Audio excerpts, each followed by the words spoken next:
Olá, irmãos e irmãs, muito bem-vindos a mais um momento de meditação do Santo Evangelho com o Padre Luciano de Almeida. Hoje, sábado, dia 16 de dezembro, último dia dessa segunda semana do tempo do Advento, e eu quero te convidar a meditar comigo a palavra de Deus que está em Mateus, capítulo 17, versículos de 10 a 13.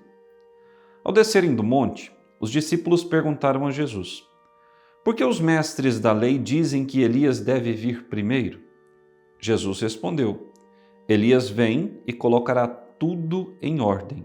Ora, eu vos digo, Elias já veio, mas eles não o reconheceram. Ao contrário, fizeram com ele tudo o que quiseram. Assim, também o Filho do Homem será maltratado por eles. Então os discípulos compreenderam que Jesus lhes falava de João Batista. Palavra da salvação, glória a vós, Senhor. Veja, irmãos e irmãs, os discípulos estavam no monte rezando com Jesus, não sabemos qual monte, provavelmente o Tabor, que ficava ali nas proximidades, e depois desse momento de oração, ao descerem do monte, os discípulos, naquele caminho de instrução com o Mestre, lhe perguntaram: por que é então que os fariseus e mestres da lei dizem que Elias deve vir primeiro? E como nós comentávamos outro dia, de fato a Sagrada Escritura nos aponta que Elias é quem prepararia o povo para a vinda do Messias. Mas vejam, não necessariamente o próprio profeta Elias deveria descer do céu para preparar o povo. Eu falava disso também anteriormente. O Espírito que Deus deu a Elias é que foi dado a João Batista, e por isso João Batista foi quem organizou um povo batizado, ainda que fosse apenas um batismo de conversão, mas um povo batizado, convertido e preparado para receber o seu Salvador.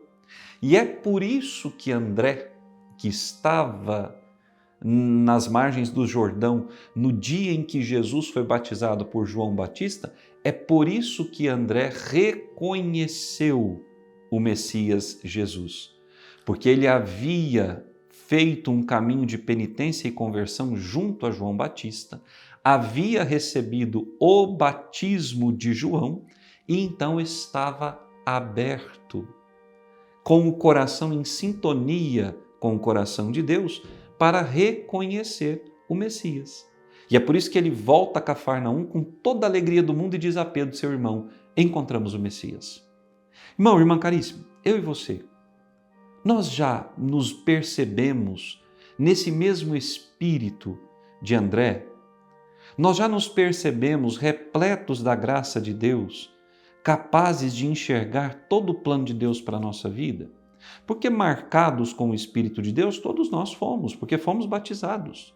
E não com um batismo de conversão, mas com aquele batismo que o próprio João Batista havia anunciado. Um batismo de perdão dos pecados e de renovação de toda a vida. E uma vez que a nossa vida está renovada em Jesus, nós podemos reconhecer a sua presença, reconhecer o seu reino, reconhecer tudo aquilo que Jesus faz por nós.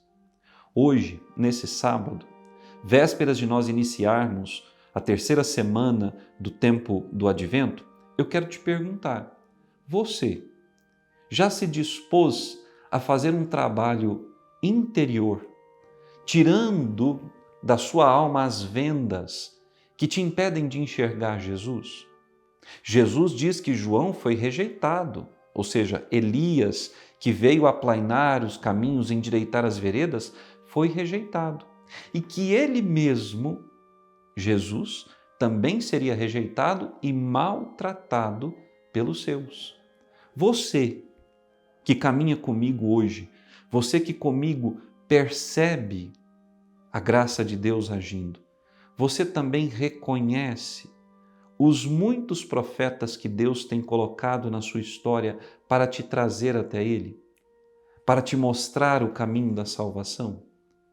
Você tem enxergado tudo aquilo que Deus colocou na sua vida, os seus dons, as suas virtudes, as graças que Ele tem derramado e que são para ti um convite à conversão sincera e real? Porque senão, irmão e irmã, fica difícil compreender o plano de Deus para nós. Fica difícil entender que quando aparece uma dificuldade, uma doença ou até mesmo uma perseguição, que isso é obra, plano e vontade de Deus. Quando nós não temos essa visão do todo, esse enxergar da graça de Deus, qualquer coisa que venha bater a nossa porta se torna de fato uma montanha intransponível. E por Jesus, com Jesus e em Jesus, nós podemos tudo. O próprio Paulo, na carta aos Romanos, vai nos dizer: eu tudo posso naquele que me fortalece. Que Deus te abençoe e até amanhã.